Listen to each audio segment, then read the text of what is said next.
Hello，Hi，喂，最近有咩搞啊？冇嘢搞啊，所以咪好悶咯。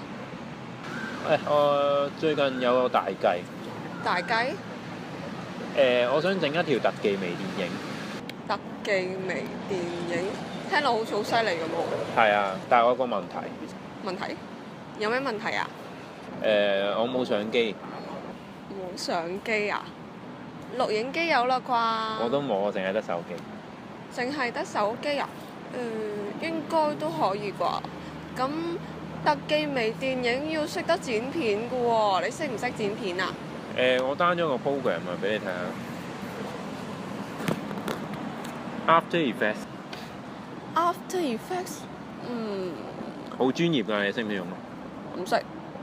嚇，仲諗住叫你幫我剪片添。嚇！我諗住你自己裝咗，應該自己識先至裝㗎嘛。我唔識用啊，我冇學過，我仲諗住你學，你識添。我唔識啊，咁點算啊？我真係唔識，我冇學過。我都唔識喎。咦，咁啱嘅？係啊，我哋講緊嚟緊嘅大計啊！話係咩大計，好似好吸引喎！我哋想整條特技微電影啊！特技微電影，睇下你睇下啦，After Effects。After Effects 啊，你識唔識用啊？呢啲咁專業嘅剪片軟件，你哋識咩？我哋就唔識。係咯。我都唔識啊！係啊，講開又講咧，我嗰陣時 down 咗隻 application 喎。嗱，你哋睇下。Movie Director FX 咩嚟㗎？呢隻 app 就犀利咯，佢可以將我哋 iPhone 入邊嘅短片咧，同埋佢 app 入邊嘅特效剪埋一齊，然之後再合拼成一段全新嘅電影級水準嘅短片。都幾犀利喎！有好多嘅朋友都曾經同我哋反映過，佢哋雖然好想試下做導演，好想試下做編劇，好想試下做大主角嘅滋味，但係佢哋又唔識得拍片，又冇器材，又唔識得剪片喎，咁樣究竟點算好呢？我哋呢個 Apps 就可以幫到大家啦！我哋呢個 Apps 非常方便、易用，而且又易學喎，都市人好輕鬆咁樣就可以做出一段段嘅微電影大作，而且依家嘅智能電話用戶非常之多，個個人都有一部手提電話嘅。但係經過我哋嘅搜集資料之後，我哋發現依家集拍攝、特效、故事、合拼影片功能於一身嘅應用程式並唔多，而且可以話係非常之罕見，所以我哋就專登設計咗呢個 Apps 去令到各位業餘嘅用家能夠唔需要一筆額外嘅資金都可以拍出自己嘅微電影作品。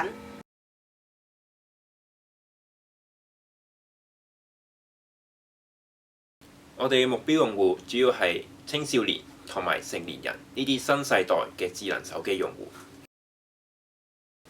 我哋嘅應用程式主要分為故事模式同埋創作模式兩種。喺故事模式入邊，我哋提供咗唔同嘅範本。用家可以根據我哋嘅指示同埋教學，去做出相關嘅動作，配合返劇情。通過故事嘅有趣嘅鋪排，用家可以拍攝出有趣嘅短片，並且同朋友分享啦。我哋暫定嘅故事係有科幻嘅特技啦、童話嘅王國啦、穿越時空啦、生活奇趣，仲有社會政治、靈異世界等等，係適合所有年齡階層嘅用家使用。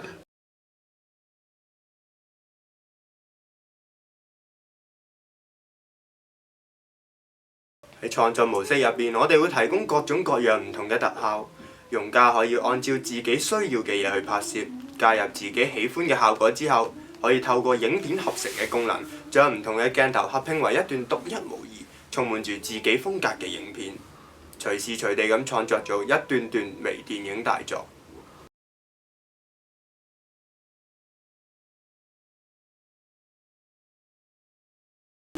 呢個呢，就唔係話我哋賣花讚花香，但係我哋嘅 Apps 呢，真係有好多嘅好處嘅。首先第一樣呢，我哋能夠增加人與人之間嘅溝通同埋交流。我哋希望透過我哋嘅應用程式，去令到大家有一個溝通、互相去拍攝片段嘅契機，方便、易用、易學。我哋整呢個程式嘅目的。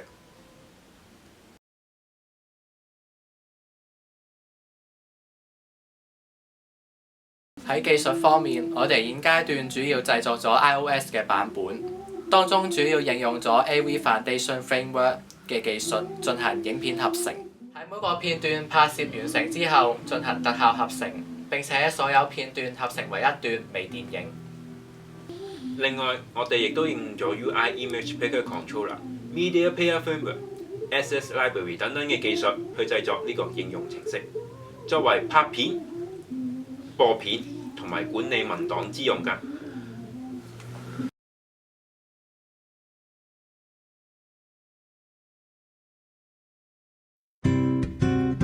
以下我哋會進行我哋已製作完成嘅樣板程式示範。呢一頁係進入應用程式 Movie Director FX 嘅開始頁，只需要按一下就可以進入應用程式。應用程式嘅第一頁顯示2個按鈕，分別為故事模式同埋創作模式。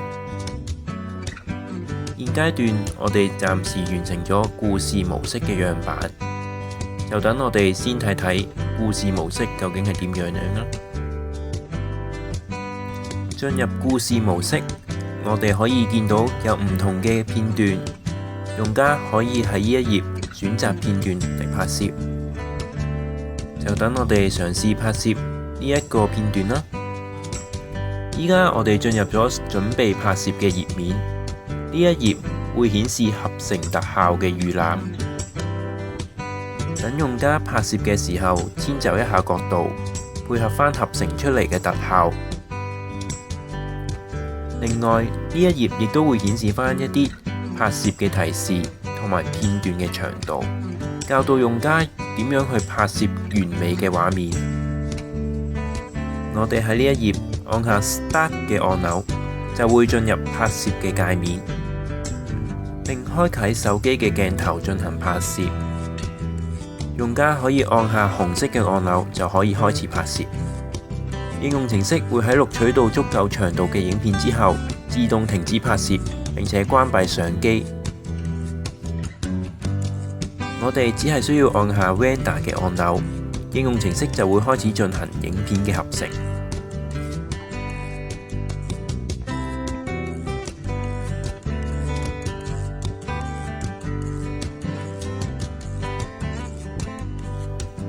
程式完成合成之後，用家可以觀看返合成出嚟嘅片段。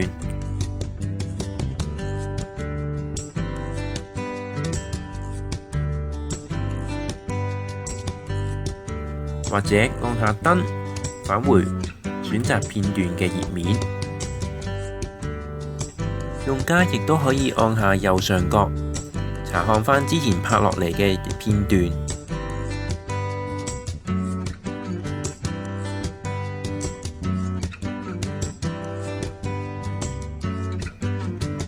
當用家完成晒所有片段拍攝之後，就可以將各個片段合成為一條短片。